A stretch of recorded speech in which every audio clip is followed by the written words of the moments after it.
Baik,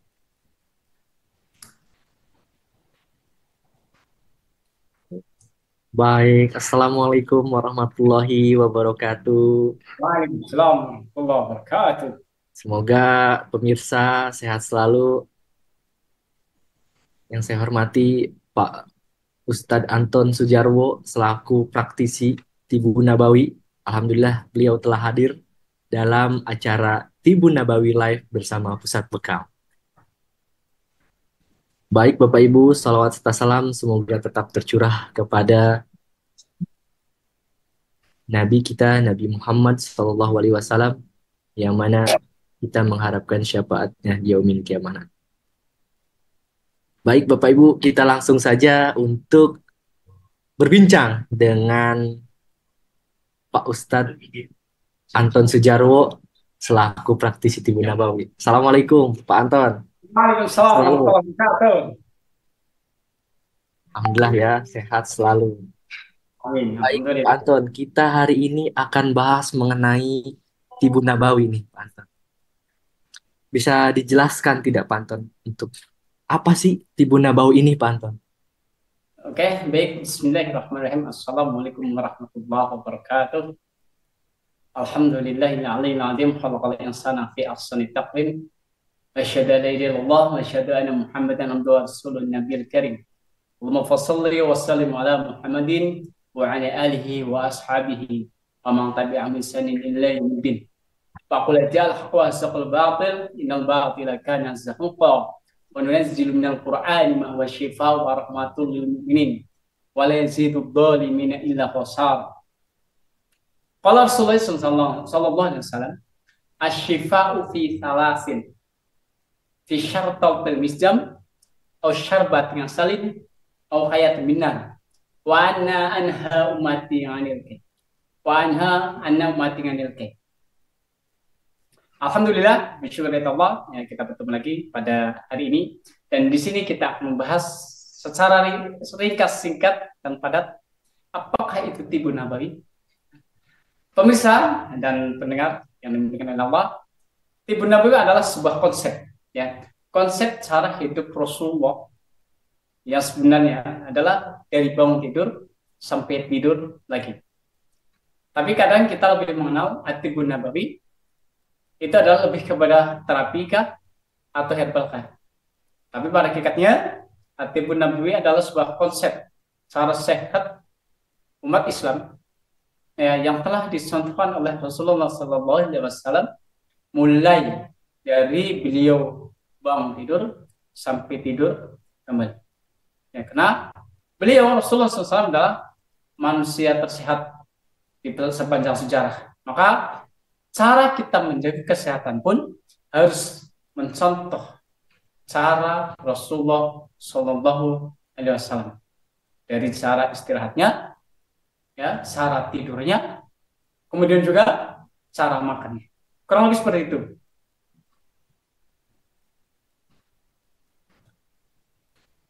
Tidak terdengar suaranya. Baik, mungkin banyak sekali jenis Tibun-Tibun Nabawi ini ya Pak Anton. Eh, Contoh kita akan bahas satu yaitu bekam. Kebetulan berhubungan dengan pusat bekam ini. Nanti kita akan bahas lebih rinci tentang bekam. Tapi sebelum itu saya pengen tahu apa sih prinsip-prinsip kesehatan dalam Tibun Nabawi ini Pak Anton? Oke, baik, prinsip-prinsip dalam Tibun Nabawi.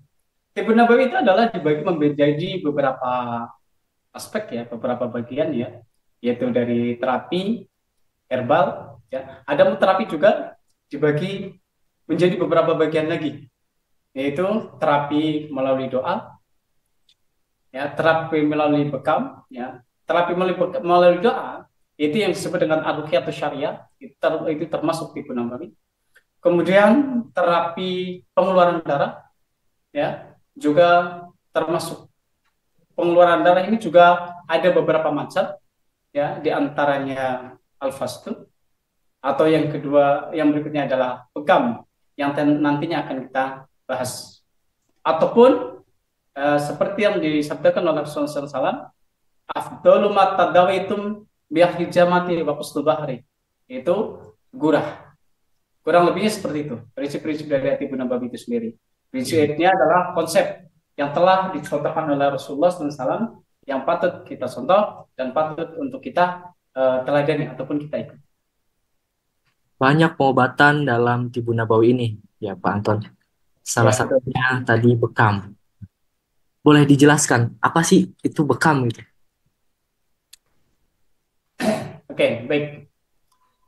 Bekam adalah metode pengobatan ya yang telah dicontohkan oleh Rasulullah SAW dari zaman dahulu kala.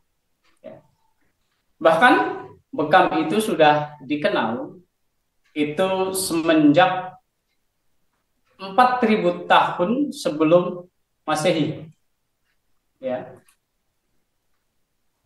yaitu di zaman uh, berkembangnya di Babilonia pada saat itu, ya, Mesir, Sabah, dan Persia.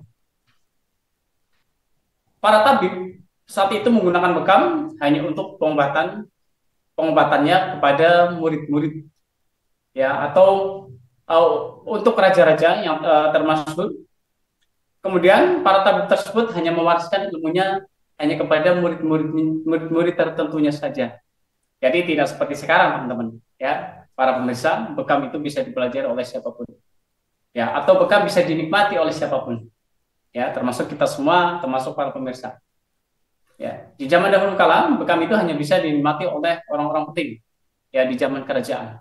Di masa zaman kerajaan Babilonia, Mesir, Sabah, dan Persia. Kemudian semakin berkembangnya zaman, bekam berkembang ke Cina ya 2500 tahun sebelum Masehi. Kemudian Mesir ya 2500 tahun sebelum Masehi pada masa kekuasaan Firaun atau Ramses II.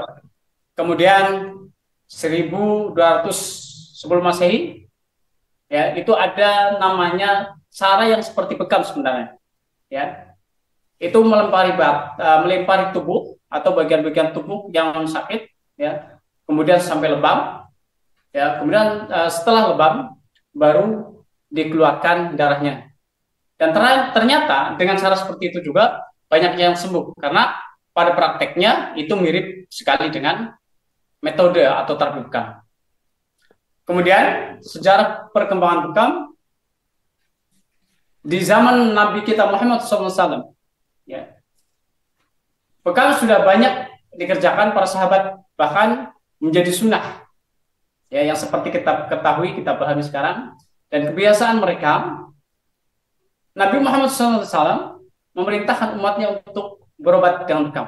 Nah, inilah cikal bakal kenapa bekam disunahkan ya oleh Nabi Muhammad SAW. Kapan sih bekam itu mulai diperintahkan? Seperti kita kutip hadis berikut ini, dengan Ibnu Mas'ud qala hadatsana Rasulullah sallallahu alaihi wasallam alailat usriya bihi annahu lam yamur ala malai minal malaikati ila amaru hu an mur umat kabil hijamah. Dari Ibnu Mas'ud, dia berkata bahwa Rasulullah SAW pernah bercerita tentang malam saat beliau di Isra dan Mi'rajkan, bahwa beliau tidak melewati sekumpulan malaikat, melainkan mereka memerintahkannya, wahai Muhammad, perintahkanlah umatmu untuk berbekam, ya, agar umatmu untuk berbekam. Inilah awal mula kenapa terapi bekam itu menjadi sunnah, karena berdasarkan hadis berikut. Kapan hadis berikut disampaikan para malaikat kepada Rasulullah? Yaitu saat beliau Rasulullah Shallallahu Alaihi Wasallam di Isra dan Mi'rajkan. Jadi pada saat Rasulullah SAW di Isra dan Mi'rajkan, beliau Rasulullah SAW itu tidak hanya mendapatkan satu wahyu, yaitu wahyu perintah sholat, tapi wahyu yang berkaitan dengan ilmu kesehatan, yaitu ilmu kesehatan Tibbun Nabawi yang dinamakan bekam. Kemudian pada masa kejayaan Islam 300 Hijriah di Baghdad, bekam merupakan pengobatan yang paling maju saat itu. ya, karena rata-rata semuanya menggunakan bekam untuk melakukan untuk merawat kesehatan dan penyembuhannya. Terus kemudian kapan sih berkembangnya di Indonesia? Nah, ini juga nih perlu kita pahami ya, teman-teman semua, dan perlu kita ketahui. Bekam mulai berkembang di Indonesia itu di tahun 90-an, terutama dibawa oleh para mahasiswa Indonesia yang pernah belajar di Malaysia, India, ataupun Timur Tengah. Ya. Setelah mereka kembali, kemudian mereka memperkenalkan bekam di Indonesia. Kini pengobatan ini dimodifikasi dengan sesempurna mungkin, ya, senyaman mungkin cara penggunaannya, ya, sesempurna mungkin agar mudah pemakaiannya sesuai dengan kaidah-kaidah ilmiah dengan menggunakan alat yang higienis, praktis dan efektif, ya, karena sekarang sudah zaman modern, ya, semua sudah dibuat semakin efisien, semakin canggih, ya, dan tentunya yang tidak kalah penting adalah steril semua peralatannya. Oke, mungkin itu. Luar biasa sekali ya, Pak Anton. Ini bekam ini pengobatan mulai dari mungkin sebelum sebelum zaman Nabi ya itu ya. Luar biasa. Betul, ya. Nah, sampai saat ini bekam ini sangat luar biasa sekali khasiatnya bahkan. Bahkan ada beberapa eh, karya ilmiah tentang bekam. Luar biasa sekali. Para dokter juga sekarang saya lihat itu luar biasa. Mereka meneliti tentang bagaimana khasiatnya bekam. Nah, bekam ini kira-kira menyembuhkan penyakit apa aja, Pak Anton? Bisa dijelaskan? Oke, baik, berdasarkan beberapa penelitian ya terkait dengan program ini, dan penelitian ini pun bukan orang biasa yang melakukan penelitian, ya. Pada sekitar kurang lebih tahun 2000-an ya, ada tim dokter, ya, tim peneliti bekam, tim laboratorium yang terdiri dari beberapa personil. Ya, saya sebutkan sebagai berikut ya, hanya enggak semuanya karena ini terlalu banyak, ya. Tapi diantaranya adalah Dr. Muhammad Nabil Syaraf, yaitu dokter dari Fakultas Farmasi. Kemudian Dr. Ahmad Samir Fauri, ahli patologi klinik dan laboratorium dari Prancis. Kemudian dari Dr. Faiz Hakim, ya, ahli pengobatan anatomi dan patologi klinis Amerika. Kemudian Dr. Muhammad Mahjub Kirudey, yaitu ketua jurusan laboratorium kedokteran Universitas Damaskus. Dan masih banyak lagi sebenarnya, kurang lebih ini ada 14 dokter yang melakukan penelitian-penelitian yang berkaitan dengan manfaat bekam. Dan penelitian yang dilakukan kurang lebih itu mendapatkan 40 atau bahkan lebih, ya, dari sampel yang dilakukan, ya kurang lebih 40-an sampel yang dilakukan penelitian ya berkaitan dengan penyakit. Jadi antaranya yang pertama, penyakit yang sering ada di sekitar kita, ya, yaitu darah tinggi. Ya, sekarang banyak orang terkena darah tinggi bahkan tidak mengenal umur, ya. Ada anak usia masih muda, ya, masih 21 tahun sudah terkena darah tinggi. Dan di dalam penelitiannya, ya, dari dokter-dokter yang tadi saya sebutkan, ya, kurang lebih, karena itu ada 13 dokter yang melakukan penelitian terkait dengan bekam ini, ya, terkait dengan penelitian darah tinggi, ya, darah tinggi, tekanan darah turun hingga mencapai batas-batas normal, ya. Kemudian terkait dengan cek laboratorium, ya, darah rendah, ya, darah rendah, tekanan darah naik hingga mencapai batas normal, ya. Jadi inti bekam, ya, poinnya adalah untuk menstabilkan kondisi tubuh kita, ya. Dan adapun manfaatnya sangat banyak sekali, ya, sangat banyak sekali. Ya, kemudian penelitian berikutnya adalah berkaitan dengan garis irama jantung. Nah, ini irama jantung pada EKG menunjukkan perbaikan besar dan kembali kepada kondisi normal dalam irama yang teratur. Ya, ini penelitian berkaitan dengan penderita jantung setelah melakukan bekam. Ya, kemudian uh, jumlah sel darah merah itu menjadi normal, yang tadinya kurang dari kadarnya. Ya, kemudian yang kelima, hemoglobin turun sampai pada batas normal dalam kasus policythemia, eritmia. Ya. Kemudian dan tidak kalah menariknya juga bekam, ya, berdasarkan titik-titik bekamnya. Ini sedikit saya singgung terkait dengan titik, ya, karena titik bekam juga banyak, ya, berbagai manfaat dari titik bekam agar nanti teman-teman masyarakat pendengar yang menyaksikan live pada hari ini agar memahami, kok kenapa sih saya bekam di titik leher, kok kenapa saya bekam di bagian punuk, kok kenapa saya bekam di bagian kepala, ya.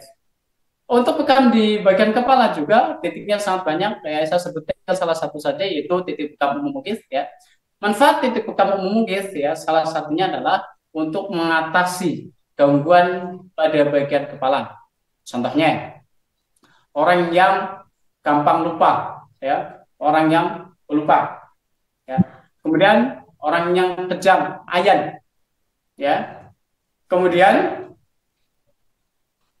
orang yang mengalami gangguan sihir, ya, orang yang mengalami gangguan sihir untuk dipegam di kepala itu insya Allah akan membantu proses penyembuhan dari terkena gangguan sihir. Ya, kemudian masih banyak manfaat lainnya lagi terkait dengan manfaat titik bekam yang di kepala ini, ya, agar para pemirsa tahu terkait dengan manfaatnya. Kemudian manfaat titik bekam di bagian al-ahdain, ya. Titik bekam di bagian al-ahdain juga, atau yang di leher belakang, manfaatnya juga sangat banyak, ya. Berkaitan dengan memperlancar sirkulasi darah ke kepala, kemudian mengatasi keluhan gangguan migrain, vertigo, ya, kemudian sakit telinga, ya, telinga berdenging, nyeri di bagian kepala, ya, bagian kepala belakang, ya, dan juga masih banyak lagi terkait dengan manfaat bekam ini. Kurang lebihnya seperti itu. Wah, luar biasa sekali ya untuk pengobatan bekam ini. Tadi sudah disebutkan oleh Pak Anton Sujarwo selaku praktisi Tibun Nabawi ini, penyembuhannya seperti darah tinggi, bahkan jantung, terus bisa menurunkan sel hemoglobin, bahkan dari kepala migrain, tadi pelupa, ayan, bahkan gangguan sihir. Luar biasa sekali ya bekam ini. Nah, perlu kita ketahui Bapak Ibu, di pusat bekam sendiri kita ada namanya bekam rasa cinta. Nah, bekam itu kan bisa digadang-gadang, ah saya takut Pak Anton, bekam, jarum lah, keluar darah lah. Nah, kebetulan di pusat bekam katanya ada bekam rasa cinta, bekam tanpa rasa sakit. Bisa dijelaskan Pak Anton terkait bekam rasa cinta ini? Oke, baik, kita jelaskan terkait dengan bekam rasa cinta, ya, teman-teman, para pendengar, pemirsa yang dirahmati oleh Allah Subhanahu wa taala. Bekam rasa cinta adalah proses pembekaman yang dilakukan dengan sepenuh hati, ya. Dilakukan dengan sepenuh hati, dengan lemah lembut, ya. Namun biarpun bekam itu dikeluarkan darah, karena ini adalah bekam rasa cinta, biarpun ditusuk-tusuk dan berdarah-darah, ya, itu tidak menimbulkan rasa sakit, ya, pada bagian-bagian yang dilakukan pembekaman. Ya. Dan ini sudah berdasarkan riset dari kami, ya, di pusat bekam Pukat, bahwasanya dengan bekam rasa cinta ini anak kecil pun, ya, akan bisa untuk dibekam, karena bekam rasa cinta itu adalah bekam yang metode pembekaman tanpa meninggalkan rasa sakit pada bagian-bagian yang dilakukan pembekaman. Kurang lebihnya seperti itu, Ustaz. Baik, terima kasih Pak Anton. Sedikit penjelasan tentang bekam rasa cinta ini. Baik, karena waktu sudah menunjukkan pukul 13.34, kita mungkin tadi sudah dijelaskan oleh Pak Anton Sujarwo terkait Ibu Nabawi, terkait bekam. Luar biasa sekali bekam ini sudah ada sejak zaman Nabi.